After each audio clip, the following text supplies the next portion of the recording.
Assalamualaikum warahmatullahi wabarakatuh.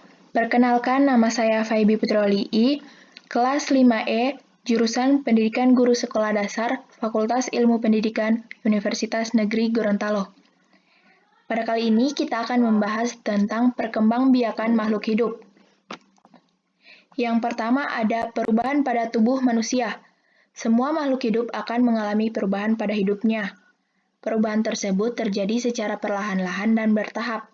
Pada usia tertentu terjadi perubahan khas. Itulah sebabnya kita dapat memperkirakan usia seseorang berdasarkan perubahan pada tubuhnya. Seseorang yang telah mencapai usia dewasa juga memiliki ciri tubuh yang khas. Pada pertumbuhan manusia, untuk mencapai dewasa ditandai terjadinya perubahan khas pada tubuhnya. Misalnya, pada perempuan, payudaranya mulai membesar dan mulai menstruasi.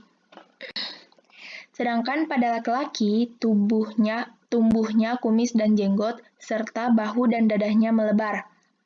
Pada umumnya, pubertas atau masa memasuki usia dewasa pada laki-laki dan perempuan tidak sama. Biasanya, pubertas pada remaja putri kira-kira umur 10-12 tahun. Sedangkan masa pubertas pada laki-laki kira-kira umur 12-14 tahun. Pada usia itu, selain terjadi perubahan khas pada tubuh, juga mengalami pertumbuhan tinggi dan berat badan dengan cepat. Perubahan tersebut terjadi karena organ reproduksi pada perempuan maupun laki-laki sudah mulai terbentuk secara baik. Yang berikut ada perkembangbiakan pada manusia. Perkembangbiakan pada manusia diawali terjadinya peristiwa perubahan atau fertilisasi sel telur oleh sperma. Sel telur yang telah dibuahi sperma disebut zigot. Zigot tumbuh dan berkembang di dalam rahim atau uterus menjadi embrio. Embrio terus tumbuh dan berkembang menjadi janin. Yang berikut ada perkembangbiakan hewan. Hewan berkembang biak dengan berbagai cara. Hewan yang dapat berkembang biak dengan membelah diri, bertunas, fragmentasi, bertelur, melahirkan, dan melahirkan. Berikutnya, perkembangbiakan hewan. Yang pertama ada membelah diri. Hewan-hewan yang berkembang biak dengan membelah diri pada umumnya merupakan hewan bersel satu. Hewan bersel satu sangat kecil atau mikroskopis, sehingga hanya dapat dilihat dengan menggunakan alat pembesar, misalnya mikroskop. Hewan yang berkembang biak dengan cara membelah diri, misalnya amoeba. Yang kedua, tunas. Hewan yang berkembang biak dengan tunas, contohnya hidra. Tunas terbentuk dari bagian tubuh hidra dewasa. Tunas mengalami pertumbuhan dan akhirnya melepaskan diri sebagai individu baru. Yang ketiga ada fragmentasi. Misalnya cacing atau cacing pita dan cacing planaria. Fragmentasi adalah cara berkembang biak pada hewan di mana individu baru terbentuk dari patahan atau potongan tubuh induknya. Yang berikut ada bertelur. Hewan yang berkembang biak secara seksual setelah dewasa memiliki sel kelamin. Ada dua macam sel kelamin, yaitu sel kelamin jantan atau sperma dan sel kelamin betina atau sel telur. Hewan-hewan yang bertelur memiliki sel telur. Sel telur dapat berkembang menjadi individu baru jika dibuahi oleh benih hewan jantan atau sperma.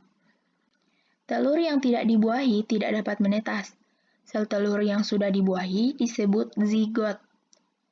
Semua jenis hewan segolongan unggas berkembang biak dengan bertelur. Telurnya dibuahi di dalam induknya dan menetas di luar. Yang berikut ada melahirkan. Mamalia atau hewan menyusui tidak bertelur, melainkan melahirkan. Hewan yang berkembang biak dengan melahirkan disebut hewan vivipar.